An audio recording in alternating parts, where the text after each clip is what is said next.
Comme vous le savez sans doute déjà, l'enveloppe géologique la plus externe de notre planète s'appelle la croûte, ou plutôt les croûtes, car on distingue deux types de croûtes que tout oppose la croûte continentale et la croûte océanique. Concernant la croûte continentale, elle est très épaisse, si bien qu'elle a du mal à partir en subduction. Elle est donc très peu renouvelée et présente ainsi des âges généralement anciens. Ces continents sont donc conservés à travers les âges et subissent de façon cyclique une série d'événements qui se répètent dans le temps selon les cycles de Wilson. Fragmentation, écartement des masses continentales, puis convergence, suture et enfin érosion. Pour en savoir plus sur ceci, je vous renvoie à ma dernière vidéo. Mais pour la croûte océanique, c'est complètement différent, car celle-ci est recyclée de manière beaucoup plus rapide. On a en effet deux processus qui permettent ce recyclage, l'accrétion au niveau des dorsales, qui permet de créer de la nouvelle croûte, et sa destruction au niveau des zones de subduction, au sein desquelles la croûte océanique est amenée en profondeur, où elle sera assimilée au manteau terrestre. Du fait de ce renouvellement constant, les domaines océaniques sont toujours relativement récents, avec des âges inférieurs à 200 millions d'années. Mais, même si ces domaines océaniques sont voués à disparaître, il en reste toujours des traces qui sont généralement conservées dans les zones de suture continentale, donc au sein des chaînes de montagnes. Et ce sont ces traces que l'on va étudier au cours de cette vidéo. Et l'indice le plus évident d'un ancien domaine océanique, ce sont les ophiolites, qui sont carrément des morceaux de lithosphère océanique qu'on peut retrouver dans une chaîne de montagnes. Alors ces bouts de plancher océanique, qu'est-ce qu'ils foutent là? Et surtout, comment on les reconnaît sur le terrain? Eh bien, c'est ce qu'on va voir au cours de cette première partie. Pour illustrer ça, je vais prendre l'exemple des Alpes françaises. Alors imaginons que je me balade du côté de Briançon, dans le massif du Chenaillet. Eh bien là, je vais tomber sur une série de roches bien particulières. Tout en haut, on a des basaltes, et pas n'importe lesquels, des basaltes en coussin, qu'on peut appeler aussi par leur terme anglais pillow lava. On a même des falaises entières de basalte en coussin. De plus près, ces basaltes en coussin, ils ressemblent à ça. À des coussins, quoi. Et ces basaltes en coussin, on connaît, puisque c'est ce qu'on trouve au fond des océans. En fait, c'est le refroidissement brutal du magma, lorsqu'il sort au contact de l'eau, qui entraîne la mise en place de ce genre de structure. Et le basalte, c'est une roche qu'on va trouver partout où il y a du volcanisme, en gros. Mais en particulier, c'est une des roches principales de la croûte océanique. Et comme, en plus, ces basaltes sont formés sous l'eau, eh bien, c'est déjà un bon indice de la présence d'un ancien océan. Mais ce n'est pas tout, car un peu plus bas, on va trouver, cette fois, des gabbros. Et pour rappel, le gabbro, c'est aussi une roche de la croûte océanique, qui est reconnaissable par sa structure holocristalline et par la présence de minéraux de type feldspath et pyroxène. Et ces gabbros, ils peuvent juste présenter un léger métamorphisme. En gros, on peut trouver des auréoles de hornblende, donc qui est un minéral métamorphique, donc ces auréoles qu'on peut trouver entre les pyroxènes et les feldspaths. Mais c'est tout, ce qui prouve qu'ils n'ont pas été amenés en profondeur. Plus bas encore, on trouve des péridotites. Enfin, du moins, c'était des péridotites parce que depuis le temps qu'elles sont là, elles ont pas mal été altérées, et donc on les appelle plutôt des serpentinites. Au passage, ce nom de serpentinite a été donné parce que ces péridotites altérées là, eh bien, elles ressemblent pas mal à des sortes d'écailles de serpent.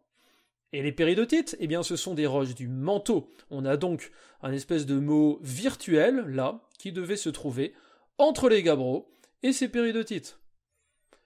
C'est tout pour le Chenaillet, mais un peu plus loin, sur le mont Crusoret, on trouve également des basaltes en coussin, surmontés cette fois par des radiolarites. Alors c'est quoi ça?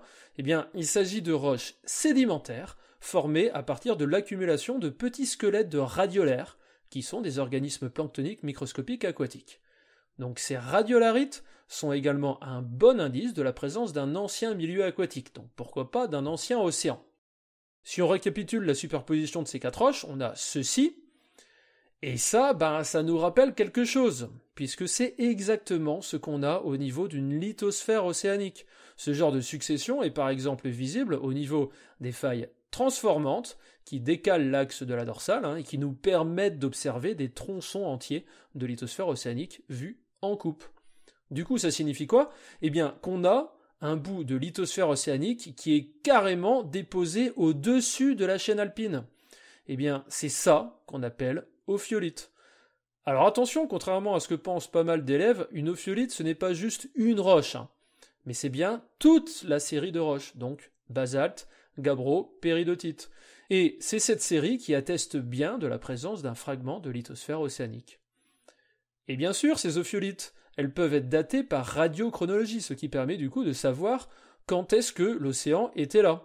Pour les Alpes, on peut ainsi identifier la présence d'un ancien océan datant du Jurassique, l'océan liguro-piémontais. Alors maintenant, pourquoi ce fragment de lithosphère océanique se retrouve là? Pourquoi diable n'est-il pas parti en subduction avec le reste du plancher océanique? Eh bien, on suppose qu'au moment de la collision, il y a des bouts de croûte océanique qui se sont cassés et qui ont ensuite été pris en sandwich entre les deux masses continentales au moment de la suture. Et ça a ainsi permis à ces morceaux océaniques de passer par-dessus une partie de la croûte continentale, et donc d'éviter la subduction. Et vu que ces roches ne sont jamais parties en subduction, ça explique pourquoi elles ne sont pas ou peu métamorphisées. On appelle ce phénomène l'obduction. Mais ce n'est pas tout, car outre ces ophiolites, un océan peut aussi être identifié par ses marges, qui peuvent également être conservées au sein de la chaîne. Alors je rappelle vite fait ce qu'est une marge passive, même si j'en ai parlé assez longuement dans ma précédente vidéo sur les déchirures et sutures continentales. Une marge passive, c'est une zone de transition entre une croûte océanique et une croûte continentale. Mais attention qui ne coïncide pas avec une limite de plaque tectonique. Ben oui, sinon on parlerait de marge active. Par exemple, au large de la Bretagne, on a la marge armoricaine qui est une marge passive. Et pour comprendre les structures tectoniques qu'on a dans ce genre de marge passive, il faut se rappeler de comment se forment les océans. En fait, avant l'océanisation, on a des contraintes extensives qui vont amincir la croûte continentale, entraînant la présence d'un relief négatif. On appelle ça le rifting. Et cet amincissement, il est accommodé par des failles normales, que l'on peut aussi qualifier de lystriques puisqu'elles sont incurvées en profondeur. Et ces failles normales, elles vont séparer la croûte continentale en blocs basculés de socle. Ensuite, à la fin de la phase de rifting, la croûte est tellement amincie qu'elle se déchire et du coup, c'est là qu'on a la mise en place d'une dorsale et donc d'une nouvelle croûte océanique. À ce moment-là, quand les continents s'éloignent, les marqueurs tectoniques du rifting sont conservés, avec donc ces fameuses failles lystriques et bien sûr les blocs basculés. Eh bien, même quand les continents entrent en collision, après disparition totale de l'océan qu'il y avait entre eux, ces marqueurs tectoniques, ils peuvent encore être conservés. Et c'est ce qu'on a par exemple dans les Alpes, entre le massif de Taillefer et le massif des Grandes Rousses. Donc voici une vue en coupe de ce secteur-là, et on se rend compte qu'il y a bien la présence de failles normales qui séparent des blocs granitiques basculés, et le tout étant nappé de roches sédimentaires. Et bien sûr, ces structures-là, elles nous font penser à ce qu'on avait dans les marges passives. Du coup, qui dit ancienne marge passive, dit ancien océan. Donc là, on a encore une fois la preuve de la présence d'un ancien océan qui se trouvait au niveau des Alpes actuelles. Donc il s'agit encore une fois du fameux océan liguro-piémontais qu'on avait identifié tout à l'heure grâce aux ophiolites. Et ce qui est intéressant, c'est que grâce à ces marges passives fossilisées, on peut dater l'ouverture de cet océan aujourd'hui disparu. Rappelez-vous, comme je l'ai évoqué dans la dernière vidéo, la géométrie des sédiments nous permet de savoir quels sont ceux qui se sont déposés pendant la phase de rifting. Il s'agit des sédiments dits en éventail, qui sont donc plus épais d'un côté que de l'autre, et donc au passage, ces sédiments, on les qualifie de Saint-Rift. Et par exemple, si je regarde du côté du col d'Ornon dans les Alpes, voici ce qu'on trouve. On a donc une magnifique faille normale, qui est bordée justement de sédiments de différents âges, et on se rend bien compte parmi ces sédiments que ce sont les sédiments jurassiques là qui sont plus épais d'un côté que de l'autre. L'ouverture de l'océan liguro-piémontais a donc dû avoir lieu à cette époque. Et ce n'est pas tout car on a également des indices sur comment le plancher océanique a pu disparaître, c'est-à-dire des preuves de la subduction. En effet, il peut arriver que certaines roches océaniques qui ont commencé à partir en subduction se détachent et remontent le long du panneau plongeant, avant de se faire, encore une fois, sandwicher entre les blocs continentaux. Alors comment on le sait ? Eh bien parce que dans certaines chaînes de collision, on retrouve des roches d'affinité océanique qui ont subi un métamorphisme typique d'une haute pression. Pour regarder l'exemple des Alpes, allons voir cette fois du côté du mont Viso, au niveau du massif du Queyras, à la frontière italienne. Au sein de ce massif, on trouve des roches d'origine océanique, un petit peu comme au Chenaillet, mais à la différence près que ces roches-là ont subi un fort degré de métamorphisme. On trouve notamment des métagabrois glaucophanes, encore appelés schistes bleus, que l'on reconnaît facilement par la présence du glaucophane. Et on trouve également des éclogites, que l'on reconnaît par la présence de grenats, ici en rouge-brun, et de jadéites vertes. Or, ces deux roches sont typiques d'un métamorphisme de haute pression, puisqu'il faut au minimum 15 km de profondeur pour créer des schistes bleus, et 30 pour créer des éclogites.